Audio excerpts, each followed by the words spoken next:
ije kwihana. Amina ntaye.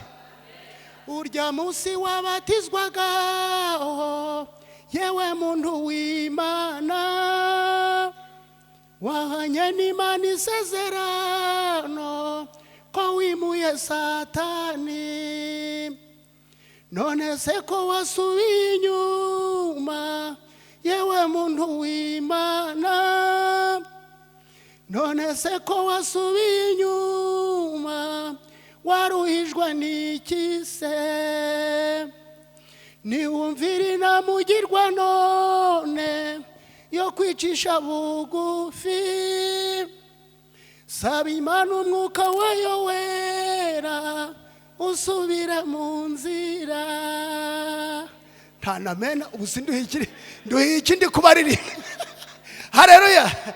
Urya munsi wimuye Satani abera barishimye igihe wabatizwaga, impundu zaravuze mu ijuru, kuko mu ijuru bishimira umunyabyaha umwe wihannye kumurutisha 99 badashaka kwihana. None se ko wasubiye inyuma mwana w'Imana waruhijwe n'iki? Icyo Imana igusaba ni ukwisubiraho maze ugasubira ku rufatiro, ijuru rikakubabarira. Ijuru rikakubabarira. Mbere yuko turambura Bibiriya kadusenge. Imana nziza, Imana idukunda iri mu ijuru, turagushimye. Kandi kugushima kwacu birakwiye kuko twiriweho, hari benshi bitashobokeye tutarushiye gukiranuka, ariko twebwe turacahumeka. Izina ryawe rihabwe icubahiro. Bibiriya igiye kutwereka ico turico. Turagusabye cyane ngo bidutere kwihana. Iri jambo ryawe rigiye gubama amasigara byicaro, ahubwo ritume twisubiraho maze tugaruke ku rufatiro duhimbaza izina ryawe. Ngwirubane natwe mu izina rya Yesu. Amina. Mwese mwiriwe. Umuntu ni iki? Umuntu ni iki? Nico cigwa cy'uyu mugoroba. Iki cigwa njubahagaze imbere ndi umuntu. Murabona ndi umuntu? Ne murabona ndi iki? Nawe ndabona muri abantu, ariko ubundi musobanukiwe n'ico turico. Bibiriya igiye kutwereka ico turico. Kwa kundi tutari tuzi, Bibiriya ni umuhanga, yanditswe n'umuhanga, igiye kutwereka ico turico. Maze hasigaye nitumenye ico turico twisubireho.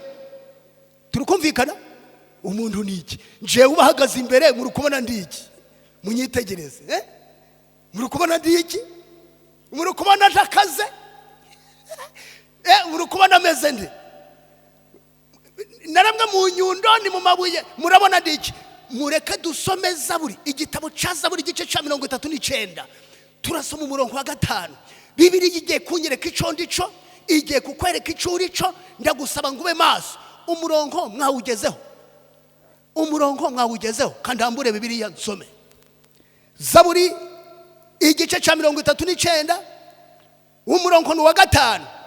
Harya ijambo turukwiga ribaza ngo iki? Umuntu ni iki? Kayihura bahagaze imbere murabona ndi iki? Weho ndi imbere uri iki? Abandi bankurikira ku byuma murumva muri ibiki? Muri aka kanya Bibiriya igiye kutwereka ico turico. Twasomye igice ca 39 ca Zaburi umurongo wa 5. Uwiteka umenyeshe iherezo ryanje n'urugero rw'iminsi yanje menye ko ndi igikenya. Mubonye ndi iki?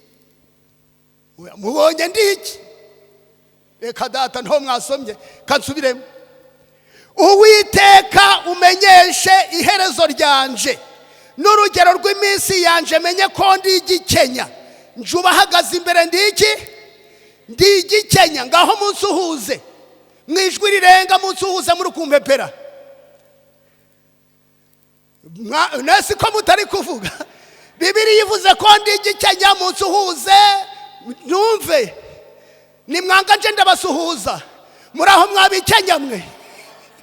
Yego. Uko wakwigira kose ndi igikenya, nawe uri igikenya. Biziye kunshinga gukenyuka. Yoba igice ca 14 umurongo wa mbere. Umuntu wabyawe n'umugore arama igihe gito cuzuyemwe imiruho agapfa kenyutse. Agapfa genza te. Agapfa kenyutse. Turi ibikenya biziye kunshinga gukenyuka. kankubwire umuntu waramye ku isi ni uwitwa Metusera waramye imyaka 969 arapfa. Turi kumwe? Adamu yaramye imyaka 930 arapfa. Ariko nje nawe imyaka dufite murayizi? Yebe mwabicanyamwe muraho? Ayiga ariko twari beza nuko dupfaga. Turi ibikenya. Murekaza buri tubwira iminsi yacu. Yavuye kuri 969 iraza iramanuka igera kuri 930 ubaho tugeze Zaburi 90 itubwira iminsi dufite. Ngaho murambura Bibiriya turebe turagaruka kuri uyu murongo nyuma.